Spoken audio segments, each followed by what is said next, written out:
Hi friends, this video shows how to block ads on Google Chrome browser. Let me open Google Chrome. Tap on this icon. Tap on these three dots on top right corner. Go to settings. Tap here.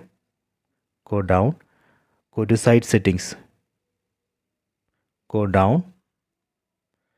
Tap on pop-ups and redirects. So right now you can see I have allowed pop-ups. See, I'm going to block it. Tap here. Let me disable this. Done. So this way we can block pop-up ads.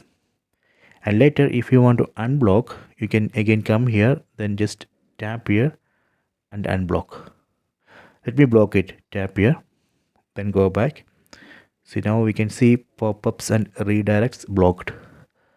So this way we can block or unblock pop-up ads. Please try this. I hope you have enjoyed this video. Please subscribe this channel. Please like and share the video.